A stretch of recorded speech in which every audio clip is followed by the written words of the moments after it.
नमस्कार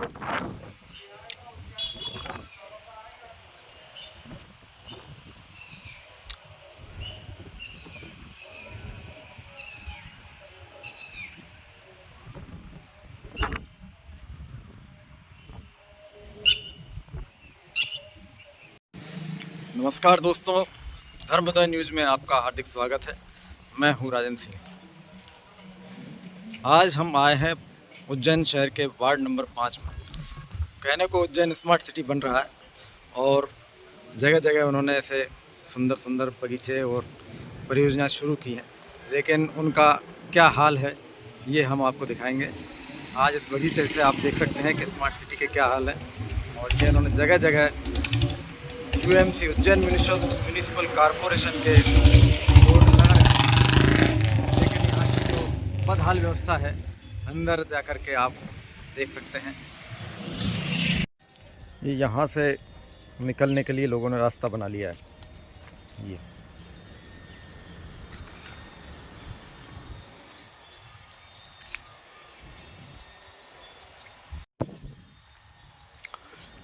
अब यहाँ से पूरी जाली ही गायब है।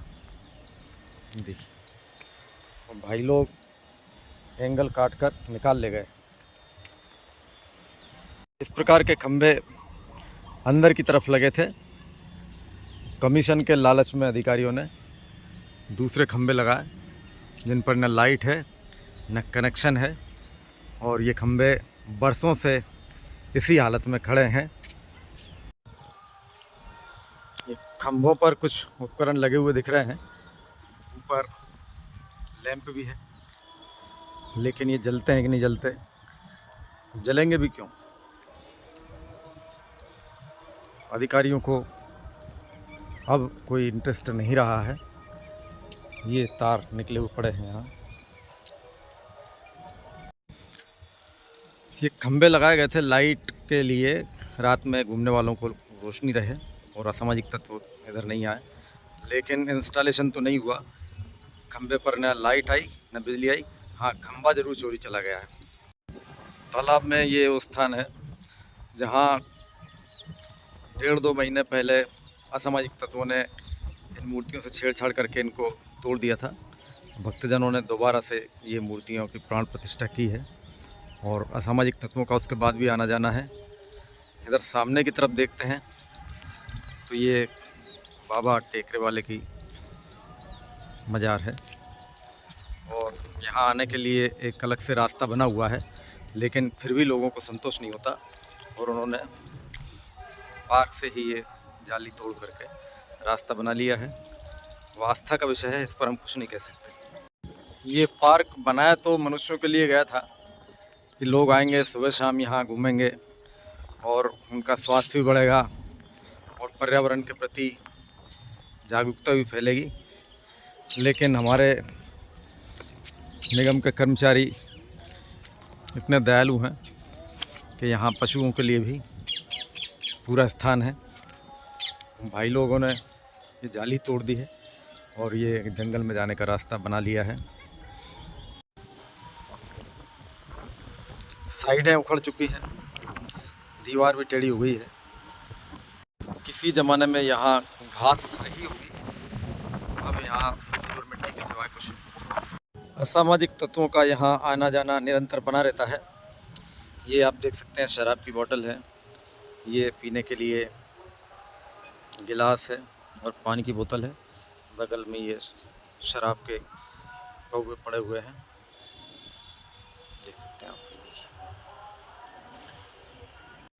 ये पैडल वाली नाव हुआ करती थी कभी, और लोग यहाँ इस नाव से सैर करते थे, लेकिन अब यहाँ यादें ही शेष।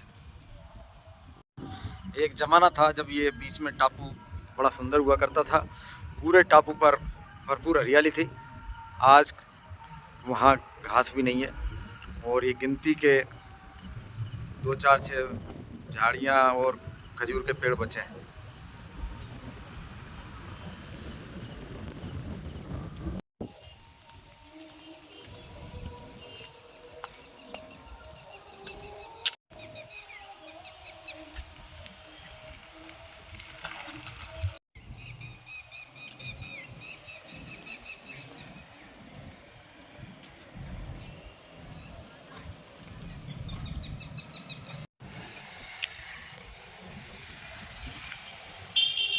ये बाउंड्री वॉल लटक गई है और पेवर उखड़ करके गायब हो चुके हैं। बाउंड्री वॉल भी क्षतिग्रस्त हो चुकी है।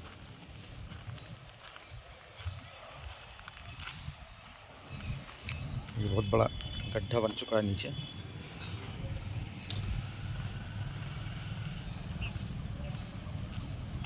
देख सकते हैं।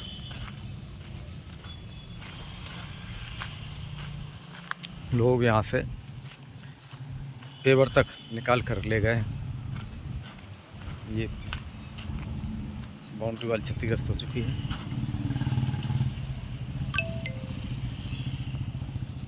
सबको दिखता है, लेकिन निगम में बैठे जिम्मेदार अधिकारी और जन नेताओं की आंखें बंद हैं। ये देखिए, यहाँ तो दीवार ही गिर गई, बाउंड्री की दीवार ही क्षतिग्रस्त होकर नीचे गिर गई है। क्योंकि नीचे कोई ठोस आधार रखा नहीं गया था, उखड़ के तो गिर चुकी है। यदि ज़मीन में कोई बीम वीम लगाया गया होता तो ये दीवार इतनी जल्दी नहीं गिरती।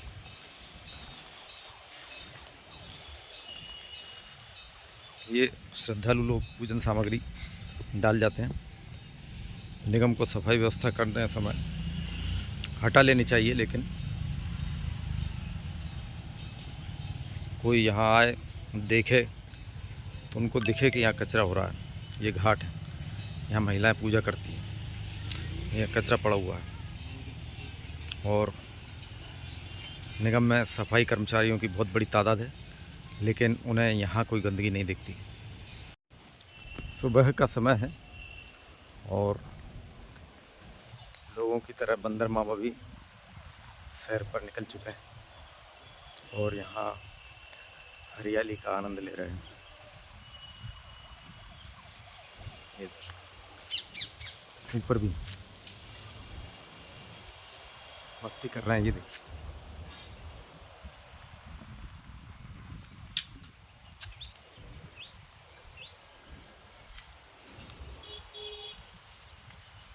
बच्चा पी रहा है। ये माँ ट्रेनिंग दे रही बच्चे को। कांटों के झाड़ में ये चल रहा है और माँ के पास जाने की कोशिश कर रहा है। निकल भी गया। कभी स्मार्ट सिटी को यहाँ लाइटिंग का काम सौंपा गया था और बड़ा भारी बजट भी मिला था, लेकिन अब यहाँ न तो कनेक्शन है न लैंप बचे हैं, शायद पता नहीं लगे भी नहीं होंगे, और उसकी यादें बची हुई हैं। हाँ, कोई सफाई भी नहीं होती है। ये भाई बता रहे हैं कि कोई सफाई भी नहीं होती है। और ये देखिए आप, ये पूरा खुदा हुआ है। में शाम को सब बैठ के शराब पीते रहते हैं यहीं पे। जैसा हमने भी आपको बताया था कि असामाजिक तत्व आते हैं और यहाँ शराब पीते हैं। भाई साहब भी बता कर गए हैं और इस कारण से यहाँ लोग आने में डरने लगे।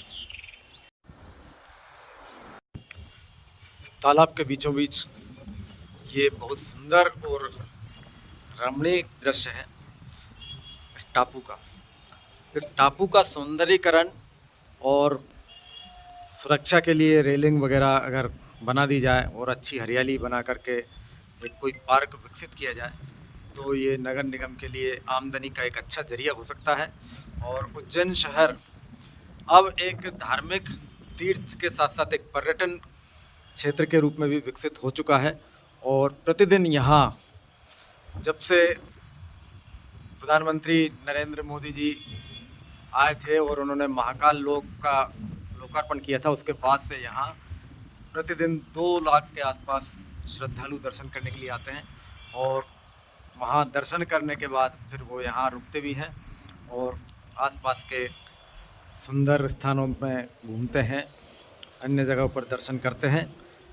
यदि नगर निगम के कर्ता धर्ता और हमारे जो छोटे बड़े जनप्रतिनिधि हैं उनमें थोड़ी बहुत भी कल्पना शक्ति होती, इमेजिंग पावर होती, या कहें कि कुछ रचनाधर्मिता होती, तो निश्चित रूप से ऐसे सौंदर्य के टापू पूरे उज्जैन शहर में जहाँ तहाँ बिखरे हुए पड़े हैं, अगर उनका विकास किया जाए तो नगर निगम को बहुत अच्छी आय हो सकती है। और मेरा ऐसा सोचना है कि ये घाटों से यहाँ एक बढ़िया रेस्टोरेंट बनाया जा सकता है या अच्छा पार्क बनाया जा सकता है, और उस घाट से यहाँ तक लाने ले जाने के लिए ये सुंदर नौका चलाई जा सकती है, कोई छोटा मोटा क्रूज चलाया जा सकता है, और उसमें नाम मात्र का शुल्क 5-10 रुपये रख करके, और या तो पूरा तालाब घुमा दें, और या फिर इस तालाब को पूरा घुमाने के साथ में यहाँ कोई रेस्टोरेंट वगैरह छोटा मोटा बना दिया जाए, लोग आए यहाँ काफ़ी पिएँ बैठें आपस में बातचीत करें, और बड़ा सुंदर हरियाली लगा दी जाए। आसपास के जो ये तट है यहाँ भी बजाय गंदगी के हरियाली लगा दी जाए, तो नगर निगम के लिए बहुत बड़ी आय का जरिया बन सकता है, और एक अच्छी आमदनी यहाँ हो सकती है, और लोगों के मनोरंजन के लिए भी बहुत अच्छी जगह हो सकती है, और जो लोग बाहर से आते हैं उनके लिए उज्जैन में आकर्षण ही आकर्षण है। लेकिन हमारे जनप्रतिनिधियों को कुछ भी नहीं दिखता है, और उन्हें नहीं दिखता तो अधिकारियों को भी कोई ऐसी खुजली नहीं मची है कि वो ऐसा कोई काम करें, और अपने सर पर आफत मोल लें। वो बैठ कर आराम से वेतन ले रहे हैं, खा पी रहे हैं, मज़े कर रहे हैं।